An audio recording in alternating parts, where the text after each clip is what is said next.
There's quite a story behind this office door at Misericordia University in Dallas. Dr. Heidi Manning is the Dean of the College of Arts and Sciences. She has a PhD in physics and once taught the subject to monks and nuns in Tibet. Back in the States, she taught a class about how space exploration has influenced the arts. Tying all of this together is a small window in her office that's hanging on a bigger window. It's a replica, a miniature of a stained glass window at the National Cathedral.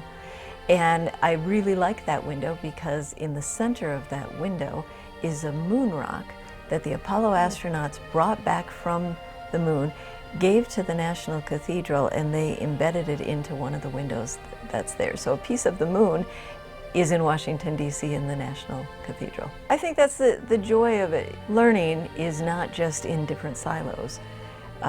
But everything is all interconnected, and that's where I think it's great to be a part of a university and to help see those connections, to experience and explore them yourself, and also to have students explore them. What does someone with a background in physics who worked at the NASA Goddard Space Flight Center think about when she looks at the night sky? I always kind of wonder, are we alone? Is this the only place with life? And I think there's got to be more out there, and how do we discover and find it? That's what I see as exciting. Manning has helped try and answer these deep questions. How? Well, let's keep looking around her office. Here's a picture of a satellite she worked on back in the mid-90s. We have a go for engine start. This moment helped launch her career studying planetary atmospheres. 2, 1. Booster ignition and liftoff of Endeavour in pursuit of a Japanese satellite. The satellite Manning worked on was part of this launch of the Space Shuttle Endeavour in 1996, and once in space, it studied the Earth's atmosphere. Roger, Endeavour. The group that I worked with studied a lot with ozone depletion and carbon dioxide. Also in the atmosphere, the increasing levels of carbon dioxide. As somebody who studies planetary atmospheres and how they change and evolve over time, it's of course very interesting and very concerning to me as we think about how is our atmosphere changing and how are humans influencing that change and kind of altering the way that maybe the planet would operate on its own without our influence in the atmosphere. Back near her office window and behind a plant, you'll find a frame with what looks like NASA mission patches inside. One of them reads Cassini Ion Neutral Mass Spectrometer. Yeah, I didn't know what that meant either, but it's going to tie in with Manning's earlier thoughts on if we're alone in the universe. Manning worked on the spectrometer on the Cassini spacecraft that went to Saturn. The spectrometer measured gases in the atmosphere of Saturn's moon Titan. It also passed over another one of Saturn's moons named Enceladus and made a very interesting discovery. Enceladus, we saw, had these jets. Didn't know they existed. Saw these jets spewing stuff from the surface.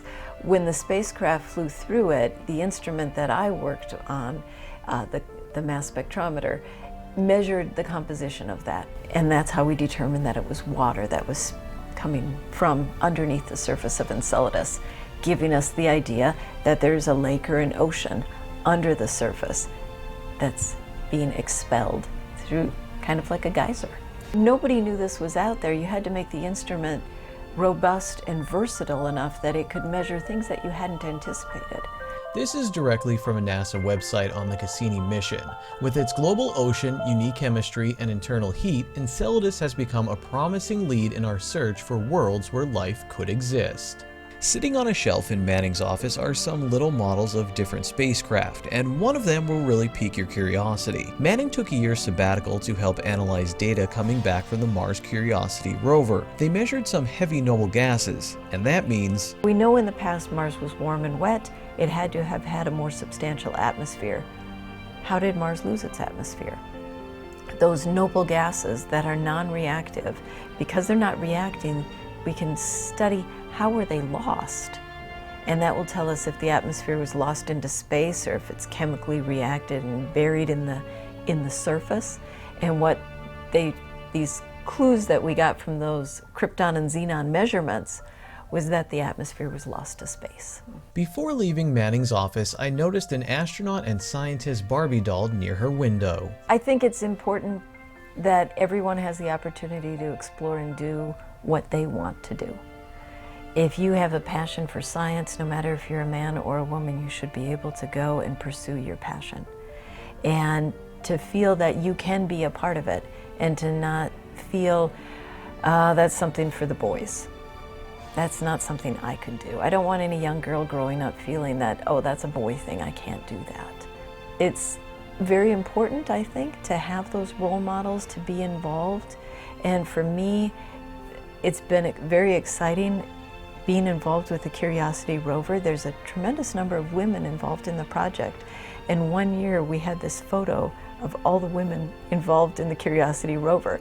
And there was like 50 people involved in that. In this simple office, there are a ton of reminders of what people do to help us better understand the cosmos and our place in it.